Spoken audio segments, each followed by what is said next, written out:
X, on avait dit que ça appartenait à R, Rn plus 1, donc n pour le nombre de descripteurs. Et donc, on avait pris M comme étant le nombre d'exemples. On avait calculé le coût et on avait proposé donc l'algorithme de la descente du gradient pour trouver la dérivée du coût. Donc, la dérivée partielle qu'on avait appelée gradient. On trouvait la dérivée partielle à chaque itération. Et donc, il y avait un point important ici aussi, c'est de calculer la dérivée pour tous les exemples, de cumuler ça et ensuite de mettre à jour θ. Donc, θ qui étaient les paramètres de notre modèle. Et ce qu'on faisait, ce que vous êtes en train de faire en programmation, c'est de parcourir tout votre ensemble de données, donc tous vos exemples, vos M exemples, et à chaque fois, vous êtes en train de cumuler votre coût. Et donc, parfois, ça s'avère un petit peu coûteux. Donc, il y a certains algorithmes qui proposent, donc au lieu de faire la descente du gradient, donc on fait le tour de tous les exemples, on cumule le coût, puis on le soustrait par radio, on peut faire ça avec un batch, c'est-à-dire prendre un petit ensemble de données, et ça s'avère intéressant lorsqu'on a un ensemble de données très très grand. Donc on peut prendre une partie de tout l'ensemble de données. Donc, par exemple, pour nos données qui étaient 97, au lieu de prendre 97 x et de chercher donc les θ, la dérivée du coût par rapport au θ de ces 97 observations, exemples, puis de le soustraire à l'ancien θ, on pourrait prendre 10, calculer donc la dérivée, le gradient, donc la dérivée partielle du coût et mettre à jour nos parents 10 enregistrements et mettre à jour et ainsi de suite. Donc ça, pour les 97 enregistrements qu'on a, pour les 97 exemples, c'est très intéressant, mais pour, on va dire, des milliers ou des millions d'exemples, on préfère bien sûr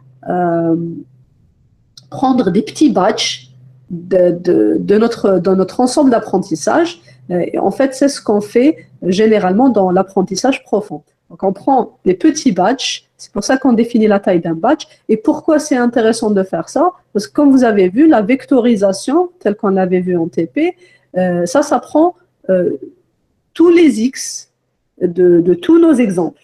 Donc, on est en train de construire une grande matrice. Donc, imaginez que vous avez des milliers d'exemples, créer une matrice avec des milliers d'exemples à l'intérieur et faire des multiplications à l'intérieur, ça revient à être coûteux. Donc, tout sera pour cumuler le coût. Donc, on essaie de vectoriser ça avec une grande matrice.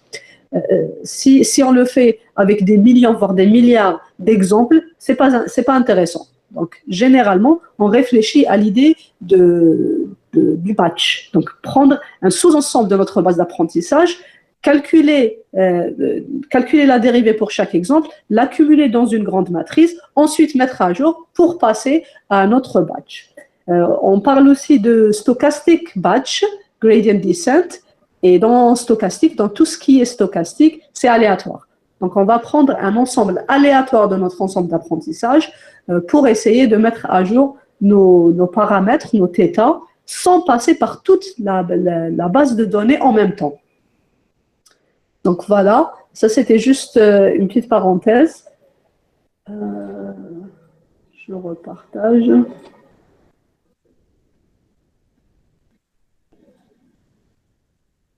Donc ça, c'était par rapport à la descente du gradient. Donc on avait dit que pour la descente du gradient, on devait donc calculer la dérivée partielle du coût pour mettre à jour. On devait la faire pour tous les exemples, et c'est ce que vous voyez ici. Donc 1 sur m, la somme i allant de 1 jusqu'à m. Donc tous nos exemples, on cumule la dérivée du coût pour tous les exemples pour enfin mettre à jour nos paramètres. Donc dans θ0 reçoit donc θj reçoit θj alpha, enfin la dérivée de grand J du coup par rapport à θj.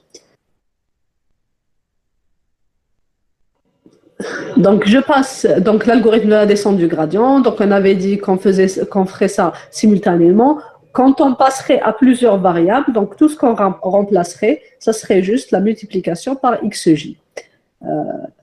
Donc, la dérivée qu'on avait calculée, la dérivée qu'on avait définie pour un seul θ0, θ1, on la multiplierait avec xj. Alors, pour la descente du gradient, je vous ai dit déjà que la descente du gradient, donc, alors une seconde, je perds ma connexion sur ma machine. Je vais repartager.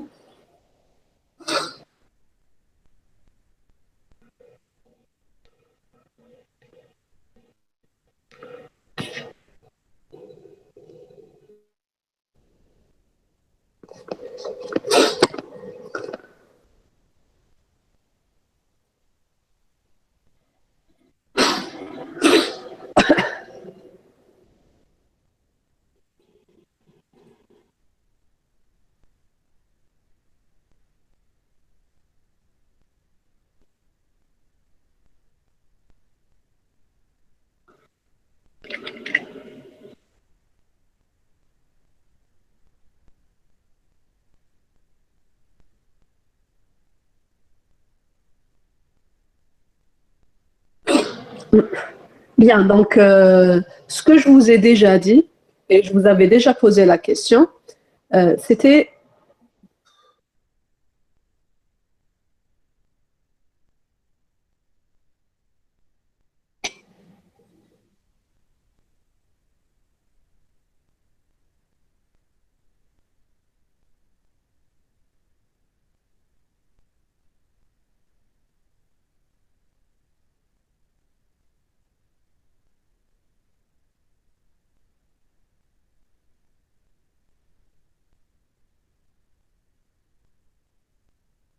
donc vous vous rappelez, on avait dit la descente du gradient cherche le gradient de coût à chaque itération.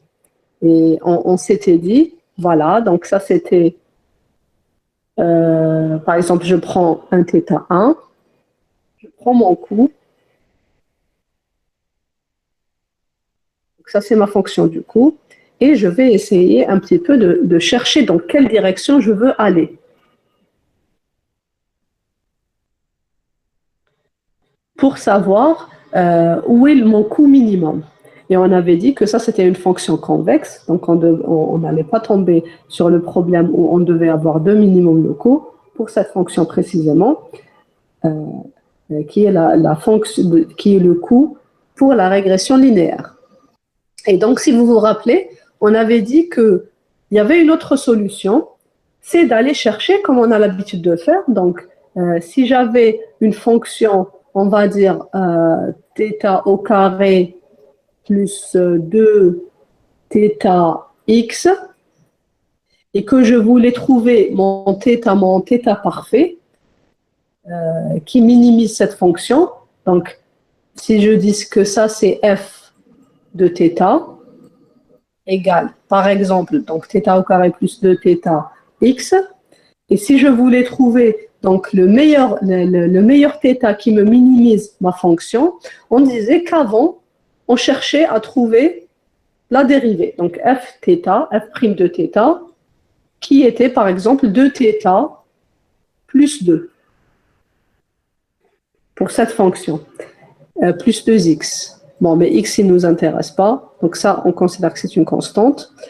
Et donc, pour trouver le meilleur θ, je devais juste mettre f' de θ égale à 0, ce qui me donnerait, dans cet exemple, donc θ est égal à moins 1.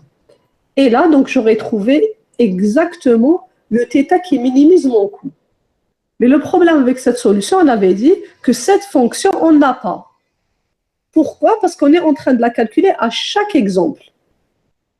Et en fait, c'est vrai qu'on est en train de la calculer à chaque exemple. Pourquoi? Parce qu'on est en train d'utiliser la descente du gradient. C'est l'algorithme qui nous dit que ce n'est pas la peine d'aller chercher cette fonction et à l'appliquer avec tous nos exemples, mais plutôt la chercher progressivement. Et je vous ai donné l'exemple de la forêt. Donc, vous êtes dans une forêt et vous ne savez pas dans quelle direction partir. Donc, en fait, ce que vous faites, pas une forêt, mais on va dire une falaise. Donc, vous êtes sur une falaise et vous voulez arriver au fond. Donc, descendre cette falaise.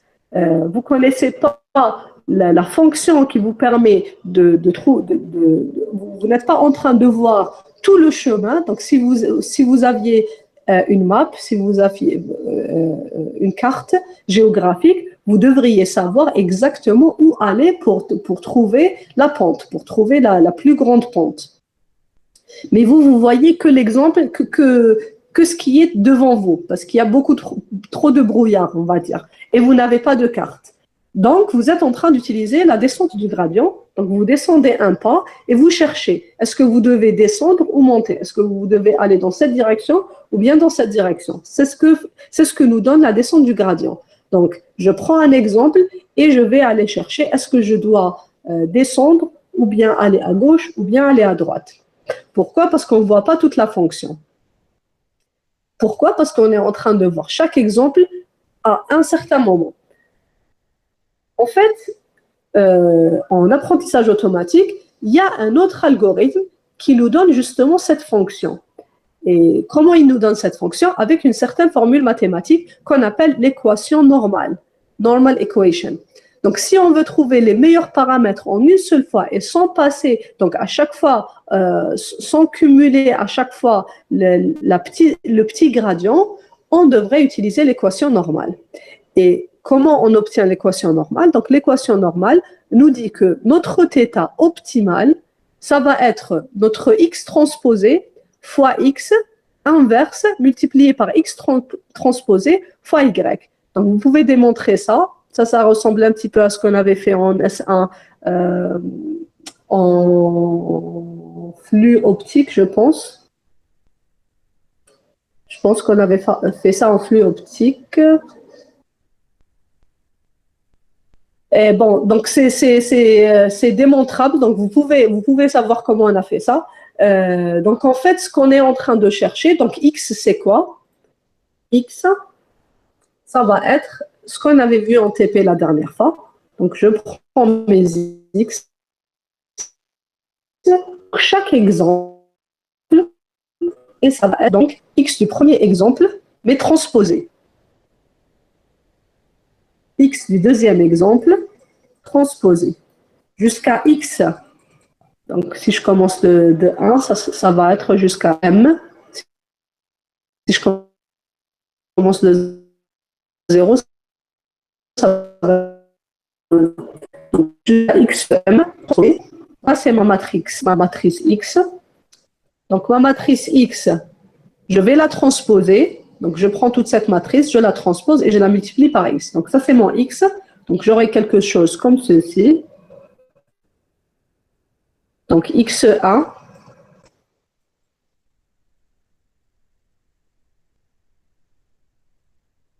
Premier exemple. x2. Deuxième exemple. Donc, jusqu'à xn. xn plutôt. Donc, c'est toujours l'exemple 2. Et ainsi de suite jusqu'à xm, l'exemple m. Bien sûr, le feature, le descripteur end. Donc, je multiplie cette matrice. Donc, ça, c'est mon x. Ça, c'est mon x transposé. Je calcule l'inverse d'une matrice, ça, on sait le faire. Je multiplie par x transposé et j'obtiens, je multiplie aussi par y, bien sûr, donc mon y qui est de taille 1 fois m, m fois 1, donc y du premier exemple, y du deuxième exemple,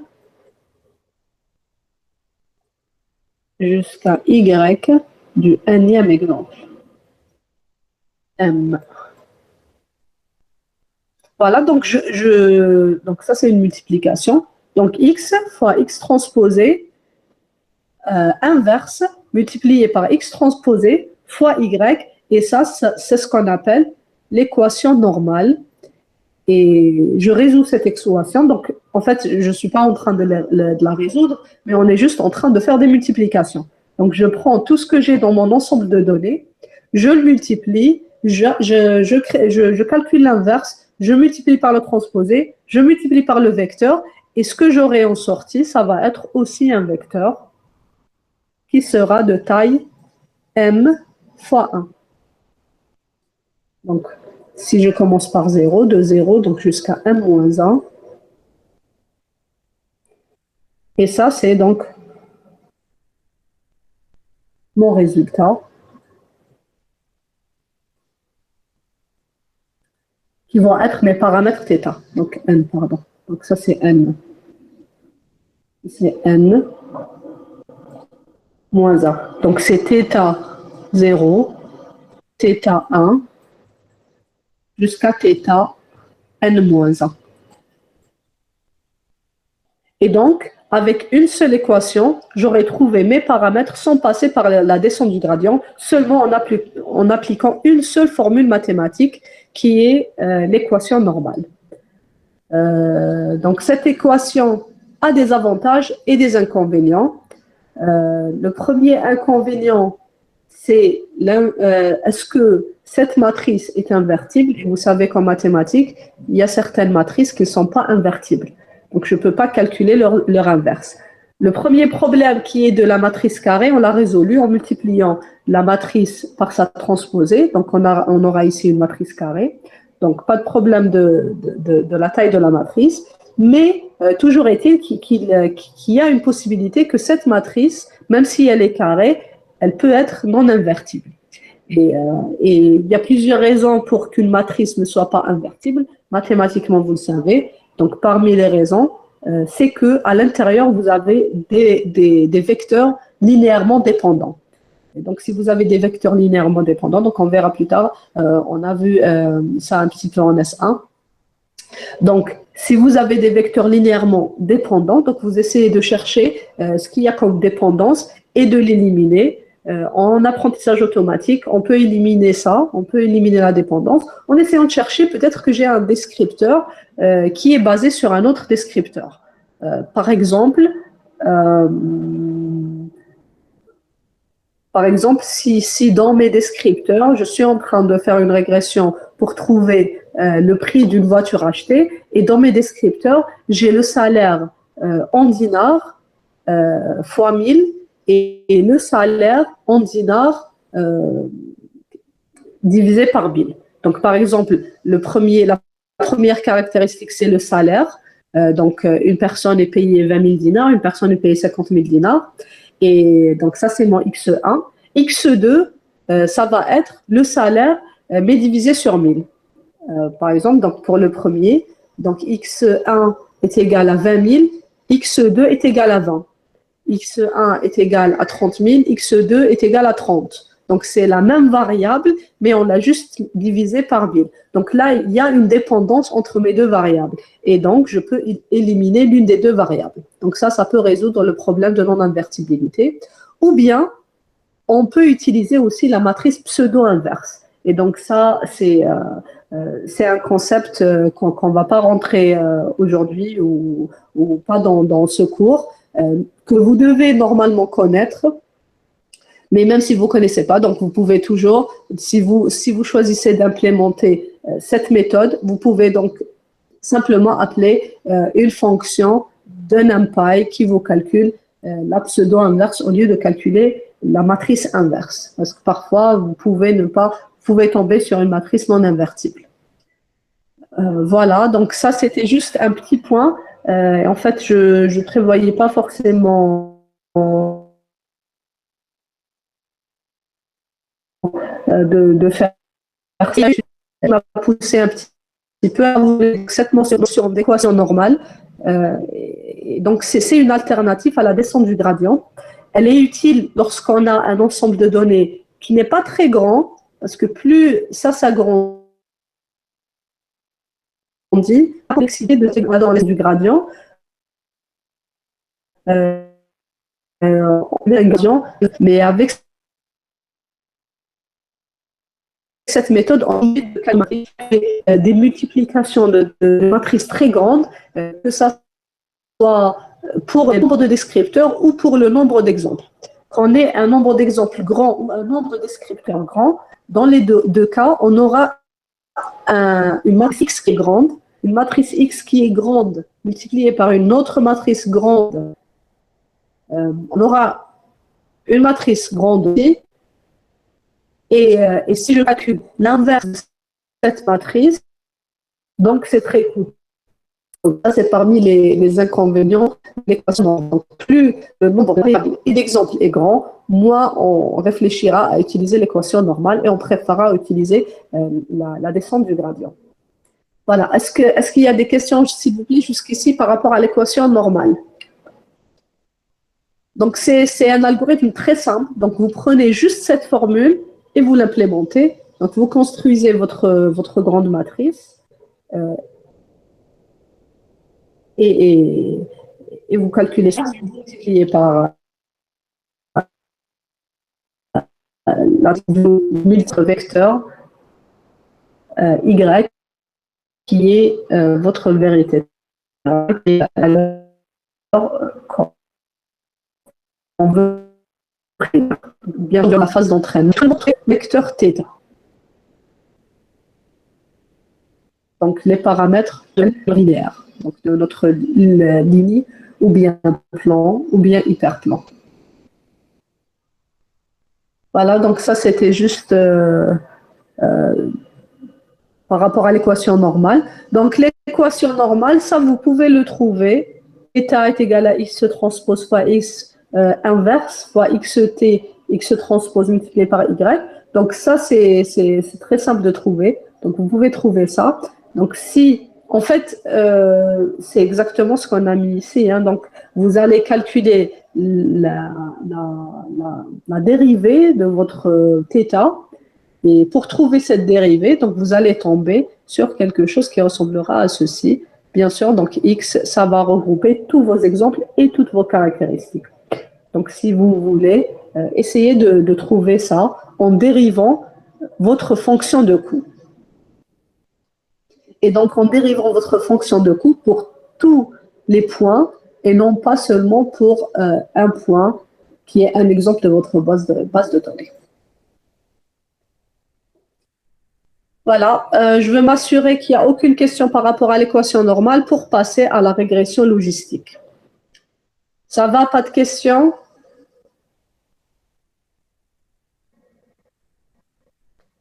Pas besoin de plus d'explications par rapport à ça? Vous n'êtes pas endormi, j'espère.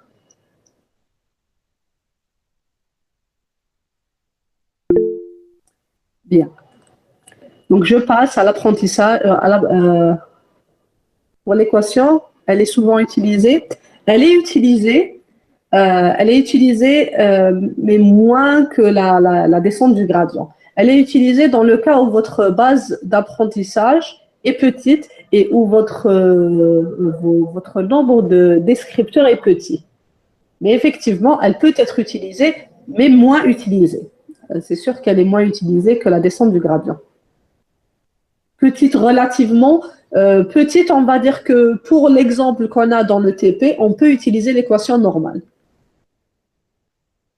Donc, c'est possible d'utiliser et c'est possible, et c'est même possible de l'avoir rapidement. Donc, si vous voulez, en plus, donc ça peut être un bonus dans votre TP. Si vous voulez implémenter l'équation normale dans votre TP, bien sûr, c'est possible de le faire et c'est intéressant pour vous pour voir donc la différence d'exécution entre les deux. Temps d'exécution et résultat. Très bien. Pas d'autres questions par rapport à la régression, l'équation normale?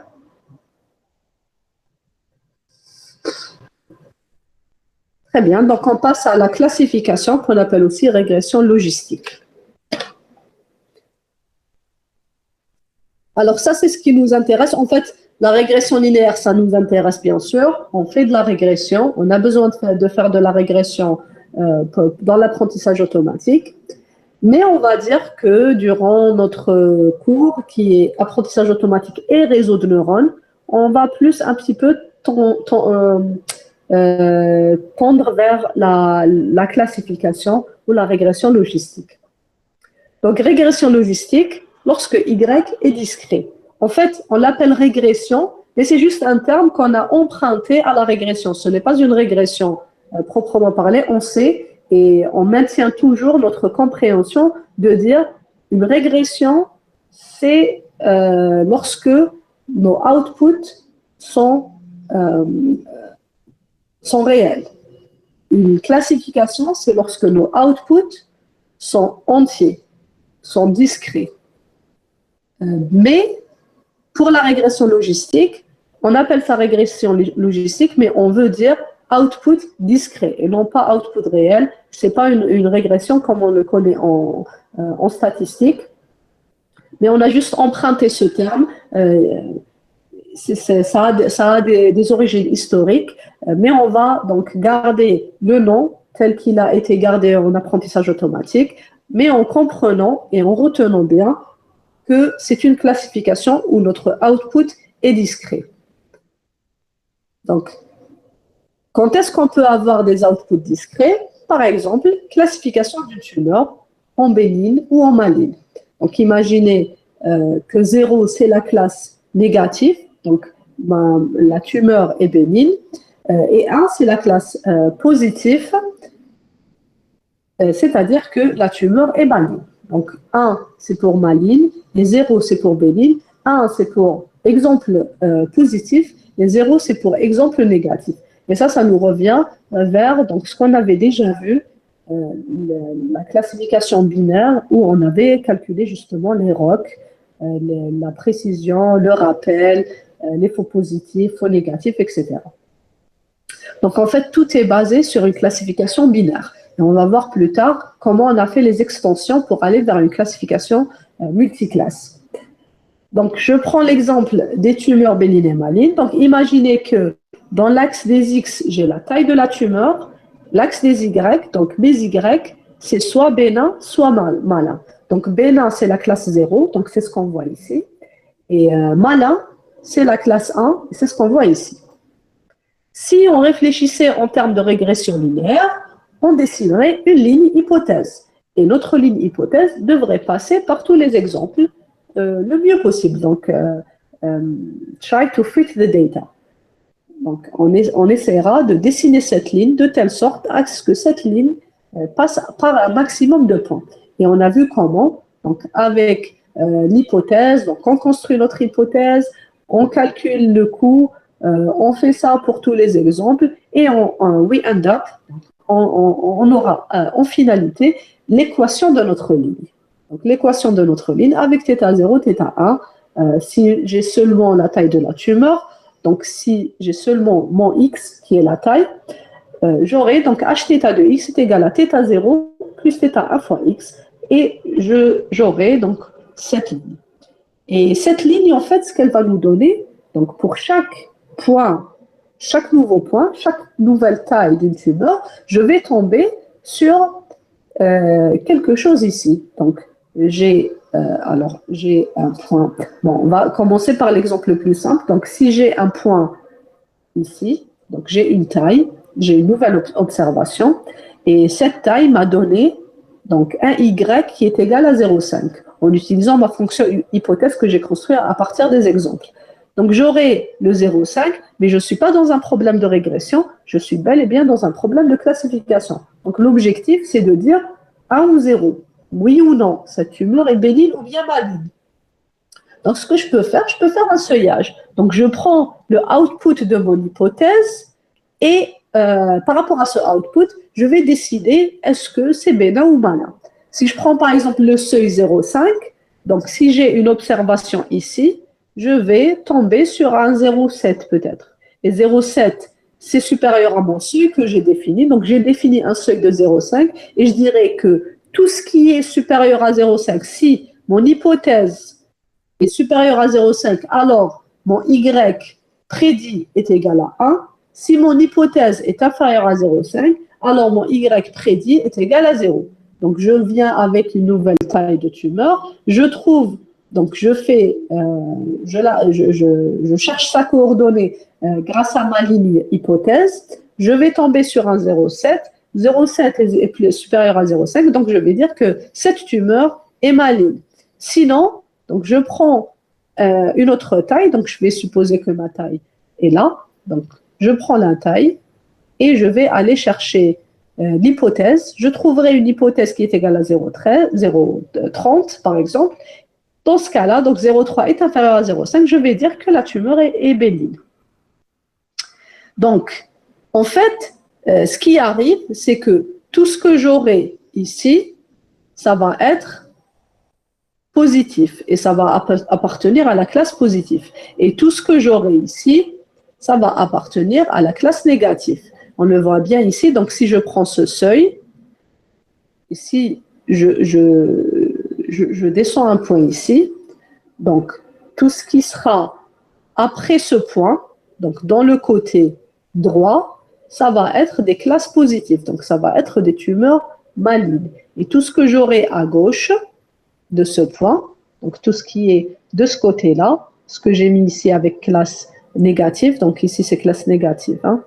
Donc, tout ce que j'aurai à gauche, donc ça va être des classes négatives et donc ça va être des tumeurs bénignes. Maintenant, imaginez que j'ai un nouveau point. Un point qui est là. Ce point est malin. Donc, en appliquant donc mon hypothèse, je vais prendre ma coordonnée, je vais l'appliquer ici, je vais trouver que c'est supérieur à 0,5.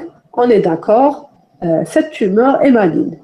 Mais mon problème, c'est que si j'ai un point ici et je veux faire un réentraînement, j'aurai une nouvelle hypothèse. Et donc, cette nouvelle hypothèse, ma ligne de régression linéaire, sera celle-ci, cette deuxième ligne. Et là, le problème est que le milieu sera ici. Donc, en fait, tout ce que j'aurai avant cette ligne, donc, en fait, si je prends ça, le point des classes positives et des classes négatives sera maintenant ici. Et donc, si j'ai un point là, donc si je dessine ça,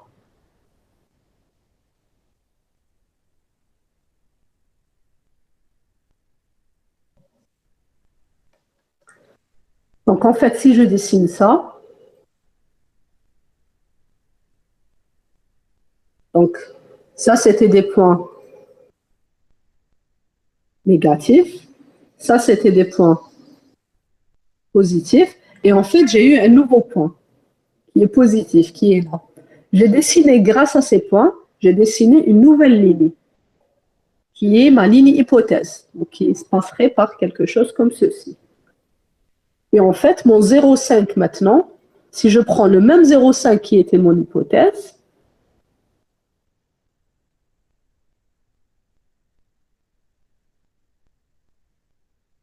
je tomberai maintenant sur ce point. Et c'est ce point qui va définir qu'une classe est positive ou bien négative. Donc ça, tout ce qui est supérieur à 7x va être la classe positive. Et tout ce qui est inférieur à 7x va être la classe négative. Et donc, si je reviens sur ce point, je vais tomber sur la classe négative. Si je prends aussi ce point, je vais tomber sur la classe négative. Pourquoi? Parce que mon seuil, je l'ai déplacé. Mon seuil, je l'ai déplacé là, avec ma nouvelle fonction hypothèse. Je garde le même seuil toujours. Plus que 0,5, c'est malin, moins que 0,5, c'est bénin. Le problème, c'est juste que même mon point maintenant, qui est mon point de x, qui est lié à la taille, donc je vais dire que toutes les tailles qui sont supérieures à ce point vont être positives, donc vont être malignes, et toutes les tailles qui sont inférieures à ce point vont être négatives, donc bénignes. Donc je suis en train de classifier toutes ces données comme étant négatives, donc comme étant des lignes alors qu'en réalité, elles sont positives, elles sont malignes. Pourquoi? À cause de ce point errant qui est sorti complètement de ma dataset, mais qui va rentrer dans le calcul pour trouver ma ligne. Et c'est pour ça que la ligne s'est déplacée jusqu'ici. Donc, en fait, ça nous donne une claire réponse que la régression linéaire n'est pas bonne pour notre problème de classification. Pourquoi? Parce qu'elle va nous donner un seuil, et ce seuil, il va être lié à cette caractéristique, et en fait, je vais tomber sur un point séparant les données positives des données négatives, et si ces données ne sont pas sur le même segment, donc je vais faire, donc ma régression linéaire va me causer beaucoup d'erreurs. Et donc, Madame, oui, on ne peut pas prendre un autre seuil, par exemple, pour remédier à ce problème. Par exemple, 0,3. oui, on peut prendre un 0,3, mais là, pareil, donc si vous avez un autre point qui est là, donc on va tomber sur le même, le même problème. Donc je vais retomber sur une autre ligne comme ceci, et donc c'est très sensible. Donc les lignes que je vais dessiner avec la régression linéaire vont être très sensibles aux exemples que j'aurai utilisés. Et en fait, c'est pour ça qu'en général, on va dire que la régression linéaire n'est pas très adaptée aux problèmes de classification. Pourquoi? Parce qu'on va donc jouer à chaque fois sur les seuils, et à chaque fois qu'on a de nouveaux exemples qui ne respectent pas cette ligne, donc on va tout changer. Avec la régression linéaire, donc pour trouver des valeurs réelles, ça c'est simple, parce qu'on va trouver une valeur réelle et elle ne va pas affecter notre classification. Notre output final, c'est cette valeur réelle. Donc, il n'y a pas de souci pour utiliser la régression linéaire. Par contre, dans la classification, on ne cherche pas une valeur réelle, mais on cherche une classe. Et on est très sensible, on sera très sensible par rapport au seuil. Et comment choisir ce seuil? Oui, d'accord. Très bien. Donc, voilà. Donc, ça, c'est l'inconvénient, et c'est l'inconvénient majeur de l'utilisation de la régression linéaire pour un problème de classification. En fait, c'est comme si vous voulez faire du sport avec des chaussures classiques. Ce n'est pas fait pour ça. On peut le faire, mais ce n'est pas fait pour ça. Donc, dans ce cas-là, Merci. oui, il n'y a pas de souci. Pardon. Donc, en fait, ce qu'on va proposer de faire, on ne va pas utiliser une régression linéaire, mais on va utiliser ce qu'on appelle la régression logistique. Et donc, c'est ce que je vous ai dit, régression logistique, c'est simplement donc, une classification qu'on appelle régression logistique. Vous allez voir pourquoi ça s'appelle logistique, tout simplement parce qu'on utilise une fonction logistique. Donc, un autre problème donc, avec la régression linéaire, donc la régression linéaire donne des valeurs inférieures à 0 et supérieures à 1. Bien sûr, donc on le voit ici. Donc, si je prends une valeur peut-être de ce côté-là, donc je vais tomber sur une valeur de y qui est vraiment beaucoup plus grande que 1. Et nous, donc si on veut prendre des seuils, et si on considère que le seuil, c'est des probabilités, donc probabilité d'appartenance à telle ou telle classe, je sais que les probabilités doivent être comprises entre 0 et 1. Mais dans mon problème de régression linéaire, je peux avoir des valeurs de moins l'infini jusqu'à plus l'infini, puisque ma ligne est infinie. Donc, en fait, pour répondre à ces problèmes, on doit trouver une fonction qui doit comprendre nos valeurs d'hypothèse entre 0 et 1. Et si j'ai des valeurs d'hypothèse, de ma fonction hypothèse, qui sont comprises entre 0 et 1, là, la décision par rapport à ma classe va être plus facile. Donc, même le seuil que je vais pouvoir choisir, ça va être plus facile de le choisir, vu que je sais que mes probabilités sont comprises entre 0 et 1. Donc, premier problème, c'est donc les valeurs nouvelles qui font en sorte que je change complètement ma ligne, mon plan, mon hyperplan, où j'aurai beaucoup plus d'erreurs avec une nouvelle ligne. Et mon deuxième problème, c'est que mon hypothèse ne va pas forcément être comprise entre 0 et 1, ce qui va m'empêcher de faire des prédictions sur la base de probabilité. Donc, pour ça, on va utiliser une fonction qui permet de comprendre mon hypothèse entre 0 et 1. Et cette fonction qu'on appelle la fonction logistique, ou plus généralement, donc, c'est la sigmoïde qui est utilisée. Donc, c'est quoi une fonction sigmoïde? C'est simplement, donc, si je prends G de Z,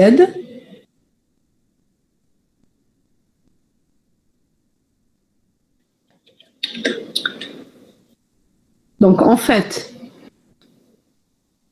la fonction sigmoïde, donc G de Z, donc mon entrée, c'est Z, ou bien G de X, est égal à 1 sur 1 plus exponentielle moins Z. Tout simplement. Et en fait, ça, c'est une fonction qui va être comme ceci. Donc, ça passe par 0,5 et ça s'arrête à 1. Et bien sûr, ça s'arrête aussi à 0. Donc, lorsque x tend vers moins l'infini, ou z tend vers moins l'infini, ma fonction sigmoïde va le remettre à 0. Donc, ça se rapproche de 0. Donc, lorsque x tend vers moins l'infini, mon y, qui est mon hypothèse, va tendre vers 0. Et lorsque x tend vers plus l'infini, donc, enfin, pas x, mais plutôt z. Donc, lorsque z tend vers plus l'infini, ma fonction sigmoïde de l'hypothèse tend vers 1. Donc, en fait, ma fonction hypothèse peut aller entre moins l'infini jusqu'à plus l'infini. Donc, quel que soit ce que va me retourner ma fonction hypothèse, lorsque je lui appliquerai la fonction sigmoïde, je vais la comprendre entre 0 et 1. Donc, ici, si je prends l'axe des x qui est hθ de x, et non pas x, hθ de x que j'ai appelé z, donc fonction hypothèse.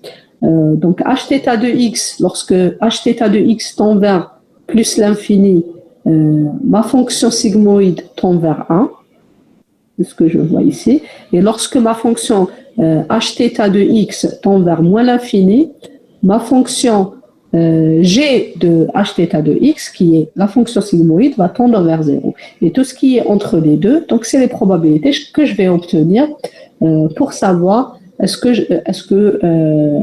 hθ de x va prédire une classe 0 ou bien une classe 1.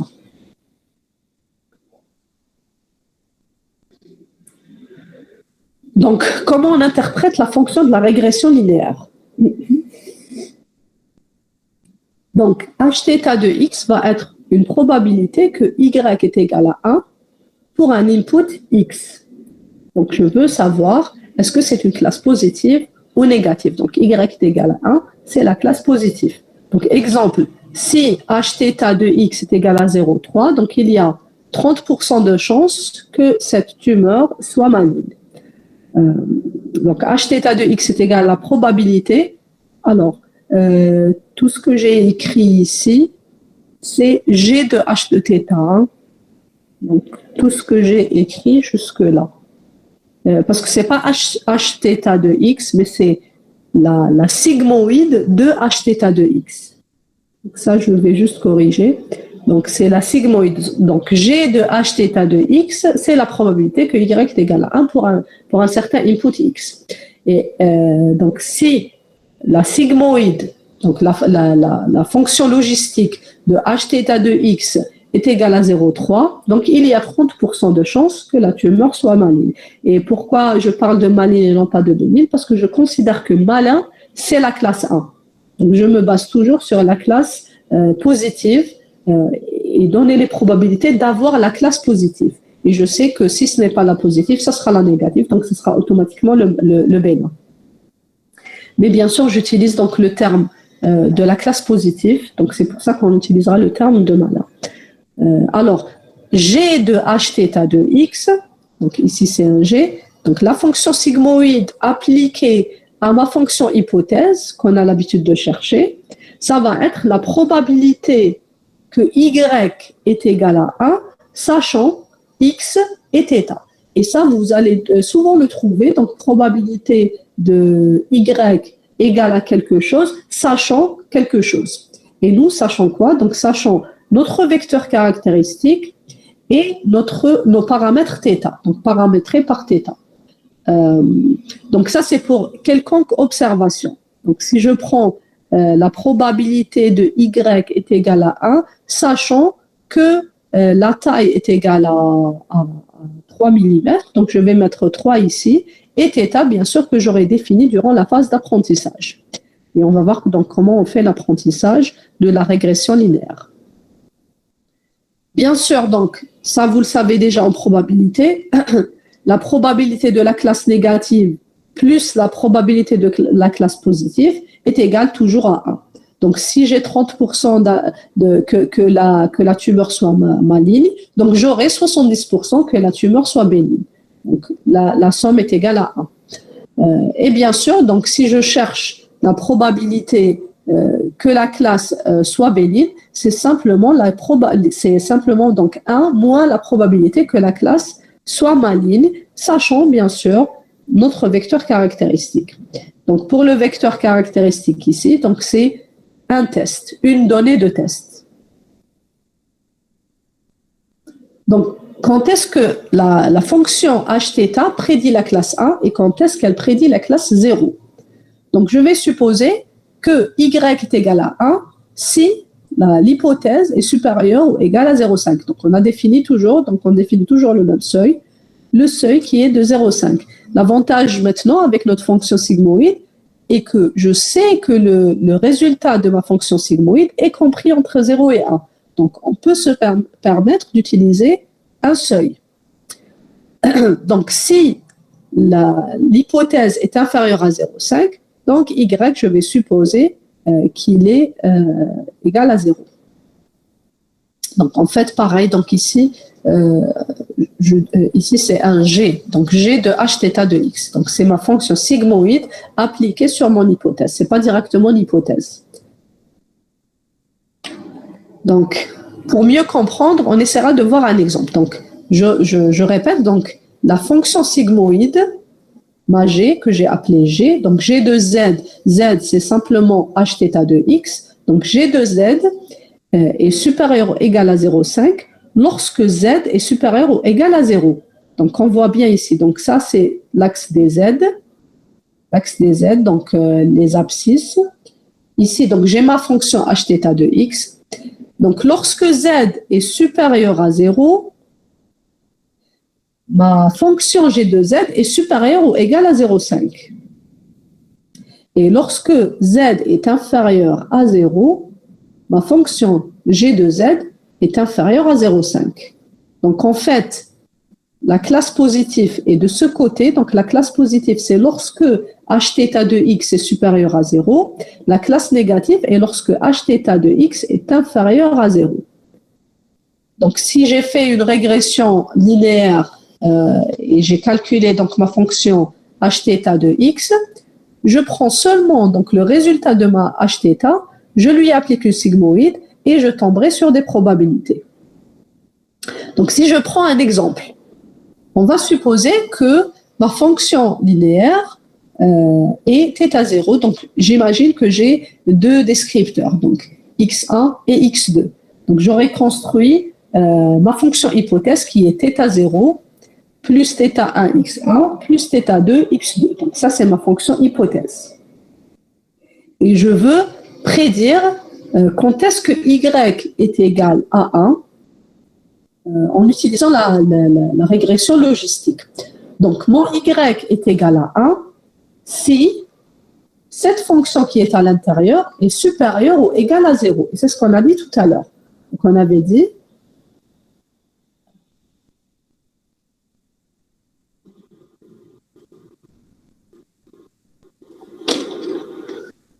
dit qu'ici, j'ai un seuil. Bon, on va faire ça.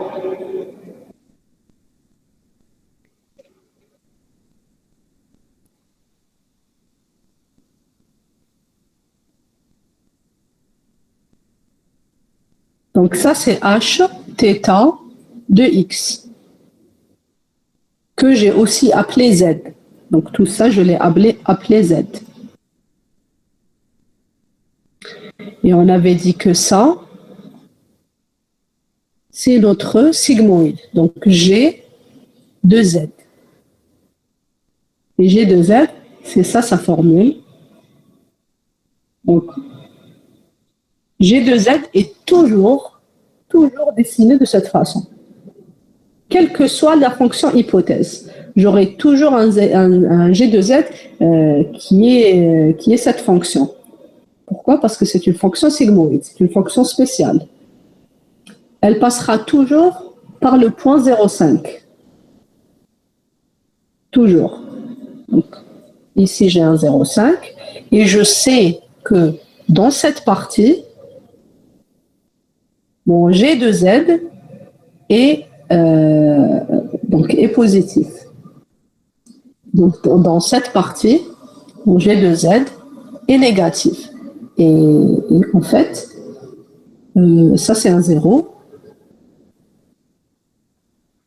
Donc, mon G de Z, pour qu'il soit supérieur à 5, mon Hθ de x doit être supérieur à 0.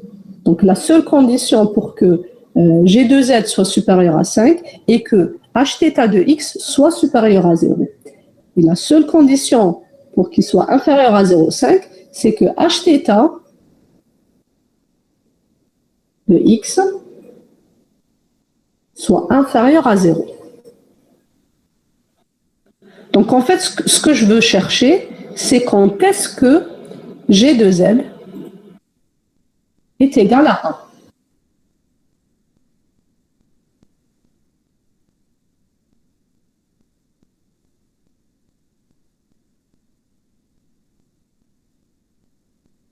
Donc, quand est-ce que G de Z est égal à 1? Je sais que G de Z sera égal à 1 lorsque Hθ de x est supérieur à 0. Donc, dans le cas concret, si je reviens sur notre exemple nous dit que mon hypothèse contient deux variables, qui est x1, x2.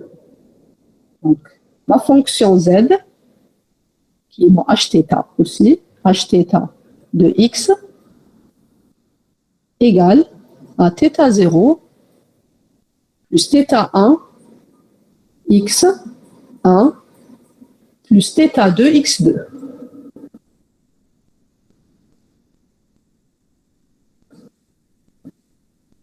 Et notre théorème nous dit G de Z est égal à 1, G de Z est de ce côté lorsque cette valeur est supérieure à 0.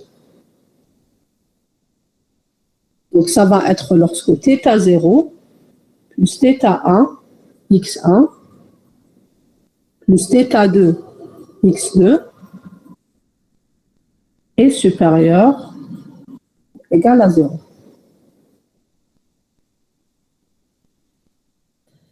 On a pris donc l'exemple, dans cet exemple, on a pris θ égale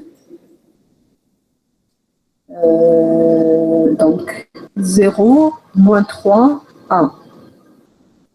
Est-ce que c'était ça? Moins 3, 1, 1. Donc on a pris θ est égal à moins 3, 1, 1.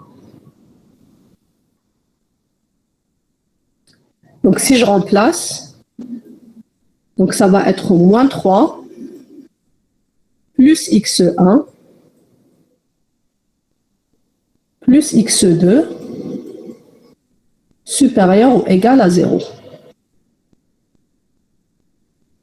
Donc en fait, dans ce cas précis, donc j'ai supposé que mon hypothèse, après entraînement, j'ai trouvé ces paramètres. Donc ça, c'est les paramètres de ma fonction hypothèse, qui est toujours une fonction linéaire. Je lui ai appliqué le sigmoïde et je cherche cette région, donc lorsque y est supérieur à 0,5, donc y est supérieur à 0,5, donc je veux savoir quand est-ce que je considère qu'un point x va me donner une tumeur maligne. Donc j'ai pris ce côté-là, j'ai pris Hθ de x supérieur à 0. J'ai pris le cas précis, donc j'ai déjà mis θ que j'ai trouvé durant l'entraînement, donc moins 3 à 1. Et je veux savoir de quel côté je serai sur mon graphe. Donc, ça va être lorsque x1 plus x2 est supérieur ou égal à moins 3.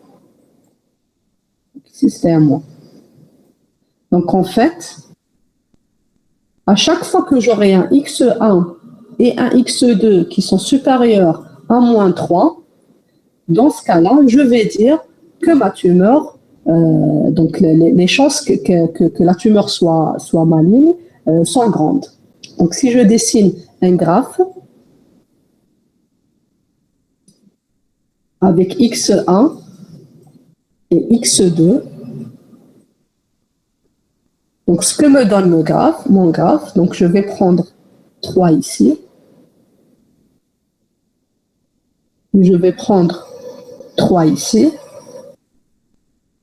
Donc en fait, la ligne qui représente x1 et x2, c'est en fait la ligne qui passe par les deux points 3, 3. Pourquoi? Parce que si je dessinais ça, donc x1, x2, donc pour que x1 plus x2 soit, soit supérieur à 3, pardon, hein, c'est pas moins 3, parce qu'ici c'était un moins. Donc lorsque x1 est égal à 0, x2 doit être égal à 3. Lorsque x1 est égal à 3, x2 doit être égal à 0. Donc, le premier point, donc x1 est égal à 3, x2 est égal à 0. Le deuxième point, x2 est égal à 3, x1 est égal à 0. Donc, c'est la ligne que je pourrais dessiner avec cette équation. Donc, cette ligne que j'ai dessinée va me séparer des données en deux côtés. Si vous vous rappelez, on avait déjà parlé de ça dans les SVM. Donc, tout ce qui sera au-dessus de cette ligne va être malin.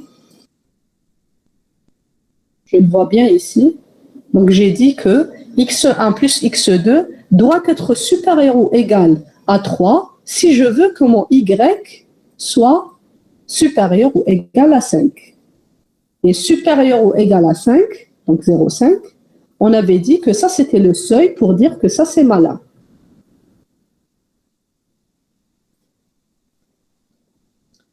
Donc, y est supérieur ou égal à 0,5.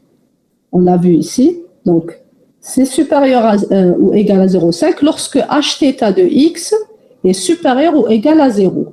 C'est inférieur ou égal à 0,5, pardon, lorsque hθ est inférieur à 0. Avec notre exemple concret où on avait nos θ0, θ1 et θ2, on a défini que hθ, donc ça c'est notre hθx, et on a essayé de chercher les valeurs de x1 et de x2 qui nous permettent d'avoir cette équation, cette inéquation. Donc ça doit être supérieur ou égal à 0 pour que y soit supérieur ou égal à 0,5. Donc on a pris cet exemple. On a remplacé les valeurs donc, de θ0, θ1 et θ2. On a cherché la ligne qui représente x1 plus x2 est égal à 3. Donc x1, x2 égale à 3, c'est cette ligne. Et nous, on cherche quand est-ce que cette ligne est supérieure à 0,3.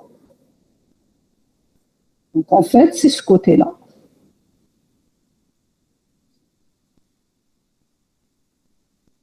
Donc, ce qui nous reste, c'est les exemples négatifs. Et on avait dit que la probabilité que y est égal à 0, donc les exemples négatifs, est égal à 1, moins la probabilité que y est égal à 1. Donc, si ce côté-là, c'est le côté des positifs, forcément, ce qui reste, c'est le côté des négatifs. Donc, forcément, ça, c'est lorsque y égale 0. Donc, quel que soit l'exemple que je vais prendre, si mon x si le point que j'ai trouvé passe au-dessous de ma ligne que j'ai construite, dans ce cas-là, la probabilité est inférieure à 0,5. Donc, la probabilité est inférieure à 0,5, je suis de ce côté-là. Donc, si je suis de ce côté-là, bien sûr que la tumeur est bénigne.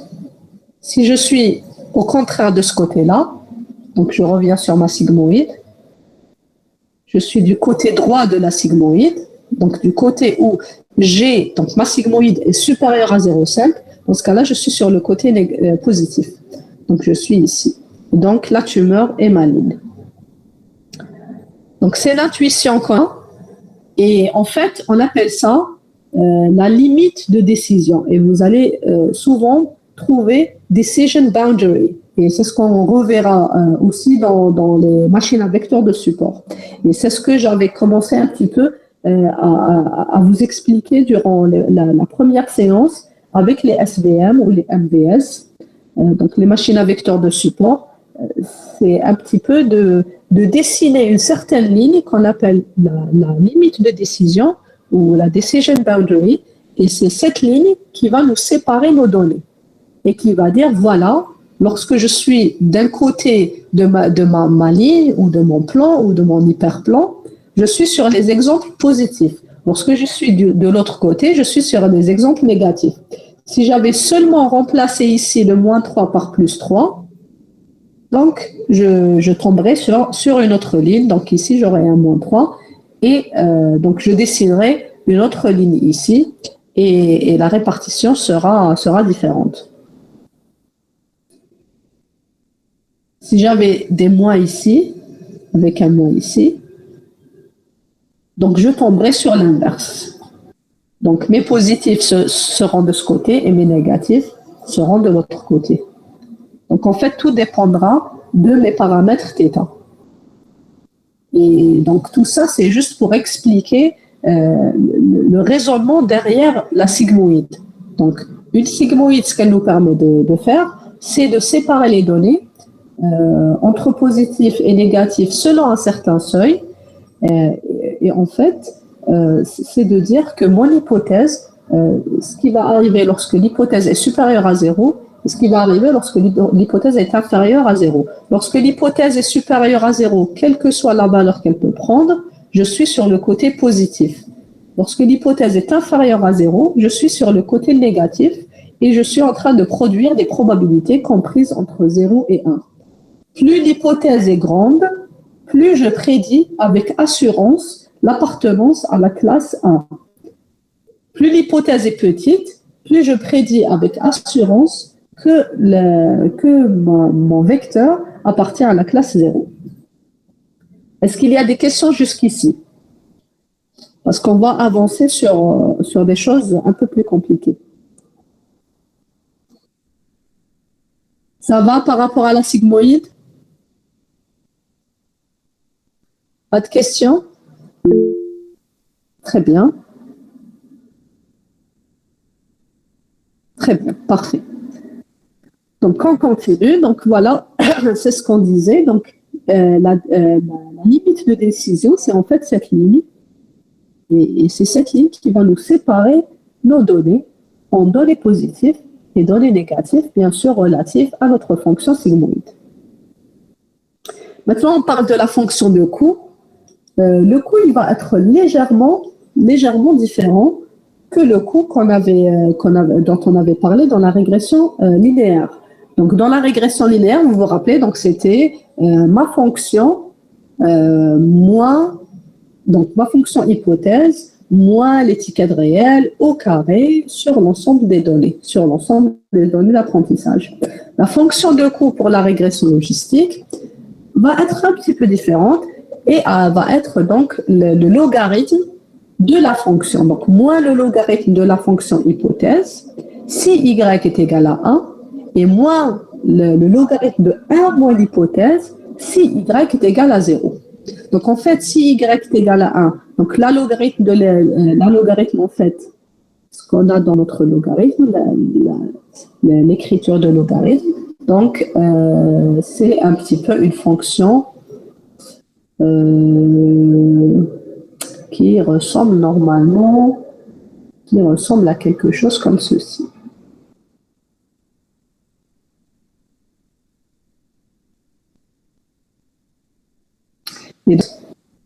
C'est une partie positive, une partie où y est négatif.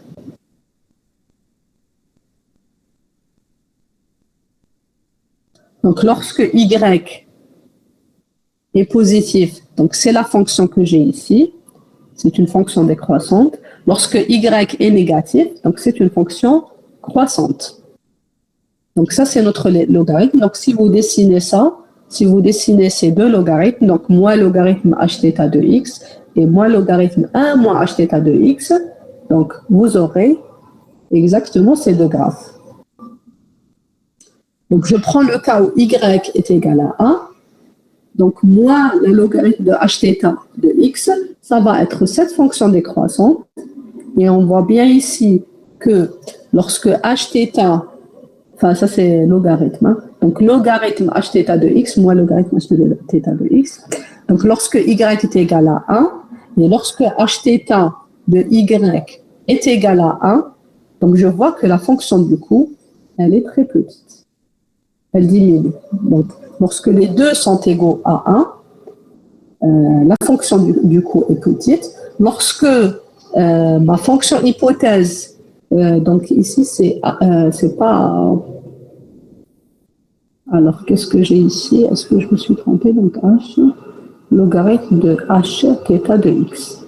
Normalement, c'est bon. Normalement, c'est le logarithme hθ de x. Donc ici c'est hθ de x et ici c'est moins log hθ de x. Donc ça c'est le coût.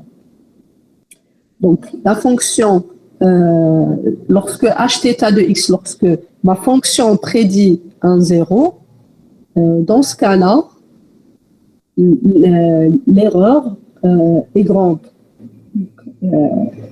L'erreur tend vers l'infini. Et par contre, elle tend vers 0 lorsqu'on a la même étiquette, donc hθ a trouvé une valeur qui se rapproche de 1 et la vraie étiquette est 1. Si je prends la classe 0, donc pour la classe 0, donc lorsque ma fonction prédit une valeur de 0 et que je suis sur la fonction, je suis sur une étiquette réelle de 0, dans ce cas-là, donc ma fonction de coût se rapproche de 0, pareil. Par contre, lorsque ma fonction hypothèse me produit quelque chose qui se rapproche de 1 et ma vraie étiquette est un 0, donc mon coût est très grand, donc mon coût se rapproche de l'infini.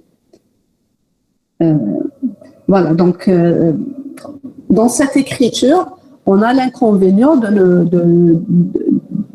d'essayer de chercher la fonction de coût pour les positifs et pour les négatifs séparément. Donc pour les exemples positifs et les exemples négatifs séparément. Pourquoi? Parce qu'on a deux fonctions différentes.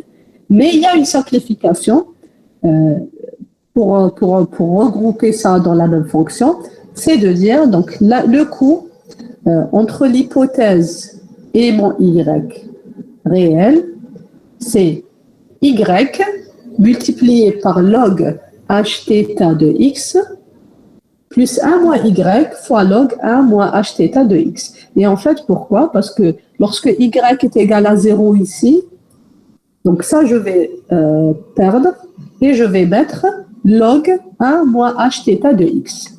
Donc, log 1 moins hθ de x. Donc ici, je pense que j'ai pas un... Donc, c'est pas un moins ici. Non, c'est un moins. Donc, j'ai un moins ici. Donc, c'est bon. Donc, on a sorti le moins. Donc, voilà. Donc, lorsque y est égal à 0, donc j'aurai moins log 1 moins hθ de x. Et lorsque y est égal à 1, donc 1 moins 1, ça me donne 0. Donc, cette partie, on va s'en débarrasser. Et j'aurai donc log h moins, donc moins log hθ de x. Et c'est ce qu'on a exactement ici. Donc, moins log hθ de x lorsque y est égal à 1. Donc, on a juste compacté un petit peu l'écriture qu'on a mis ici. Donc ça, c'est notre fonction de coût. Donc le coût, sur tous les exemples, c'est simplement y, donc la valeur réelle, multipliée par le logarithme de l'hypothèse, plus 1 moins y, fois le logarithme de 1 moins l'hypothèse. Et donc ça, c'est tout simplement une écriture compacte de ces deux conditions, pour ne pas avoir donc deux conditions séparées. Pour la descente du gradient, pour la descente du gradient, donc pareil, donc on va essayer de trouver, de mettre à jour les paramètres θ, exactement comme on l'avait fait dans la régression linéaire. Et donc, je calcule la dérivée du coût par rapport à θj. Je la multiplie par le learning rate, donc le taux d'apprentissage, et je réduis ça à mon θ original, donc mon θj, bien sûr, de manière simultanée. Ce qui a changé ici, c'est juste le logarithme dans hθ, et en fait, je n'ai pas mis le dernier slide. Donc, pour le dernier slide, en fait, pour la descente du gradient, c'est exactement la même fonction qu'on avait vue dans le PowerPoint précédent. Donc, c'est exactement cette formule. Donc, c'est hθ moins y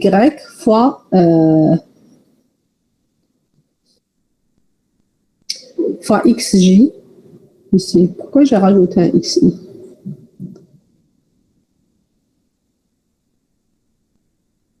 hθ x moins y fois xj. Donc, il n'y a pas de xi ici. Donc, c'est exactement la même que la régression linéaire, donc multipliée par xj. Donc, c'est hθ x moins y fois xj. La seule chose qui a changé ici,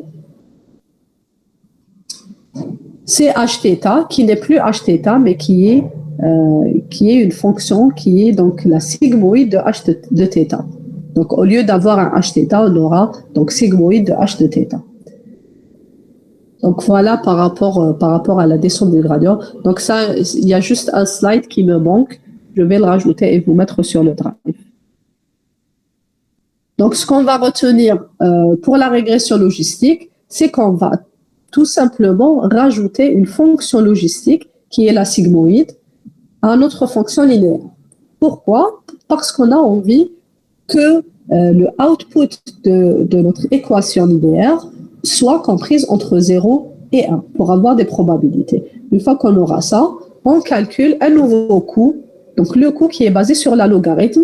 Le coût basé sur la fonction carré peut être utilisé pour la régression logistique, mais son problème, c'est que ce n'est pas une fonction convexe. Donc, on peut tomber sur plusieurs minimums locaux. Et c'est pour ça qu'on va éviter ça en utilisant la logarithme, en rajoutant la logarithme à notre fonction de coût. Donc, c'est possible d'utiliser donc hθ moins y au carré sur la somme de tous les exemples, mais il y a un risque de non-convergence parce que la fonction sur laquelle est basée l'hypothèse, qui est notre fonction logistique, qui est la sigmoïde, n'est pas une fonction convexe. Ce n'est pas comme la fonction qu'on avait eue précédemment, qui était une fonction linéaire élevée à la puissance carrée. Donc, c'est pour ça que pour la fonction du coût, on rajoute justement la logarithme. Et pour le reste, donc tout l'algorithme de la descente du gradient va être appliqué exactement de la même façon et la dérivée donnera exactement la même chose, sauf que hθ maintenant est remplacé par sigmoïde de hθ. Est-ce qu'il y a des questions jusqu'ici, s'il vous plaît?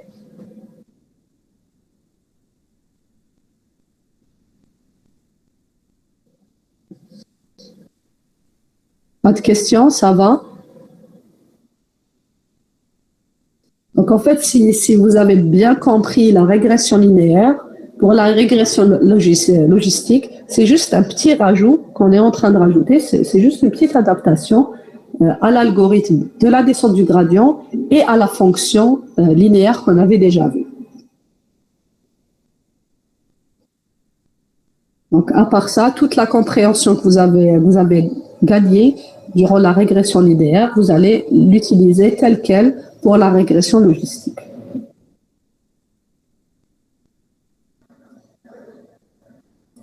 Ça va, pas de questions?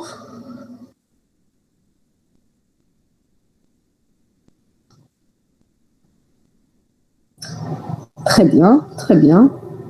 Donc, j'attends encore 4 petites minutes s'il y a d'autres questions. Sinon, je vous remercie et on se voit la semaine prochaine, Inch'Allah. Juste par rapport, vous m'avez demandé donc les TP du S1. Alors, pour les TP du S1, donc, normalement, vous n'êtes pas supposé les avoir vu que c'était un travail personnel qu'on pourra redonner de prochaines années, probablement. Mais pour vous, donc, je prévois de vous donner donc toutes les solutions, mais pas encore, parce que c'est en reviewing, donc je suis en train d'attendre donc les réponses pour toutes les corrections possibles que je vais apporter, pas seulement au TP, mais à tout le contenu de votre cours de TAI du S1. Une fois que ça aura été fait, une fois que j'aurai toutes les validations, vous aurez donc, tout le monde aura donc un lien pour télécharger, que ce soit les codes ou le matériel qu'on a, donc les sources qu'on a utilisés pour le S1. Donc, s'il vous plaît, soyez patients. Éventuellement en fin de semestre, donc je pourrai vous fournir tout ça. Oui, il y a pas de souci, Ahlam, je comprends votre besoin, je comprends tout à fait. C'est juste que je dois vraiment m'assurer, et puis c'est en cours de validation. Donc, une fois que ça aura validé, ce ne sera pas seulement utile pour vous, mais probablement ça va être mis en ligne pour tous les prochains étudiants. Donc, soyez juste un petit peu patients. Je vous donnerai par contre les TP du flux optique, ça parce que je l'ai déjà donné, si j'ai juste oublié. Donc, je dois juste chercher le TP du flux optique ainsi que la soustraction de fond. Je pensais les avoir donnés. Ça, je vais vous les donner. Mais par rapport à tous les TP du semestre, vous les aurez, Inch'Allah, très bientôt.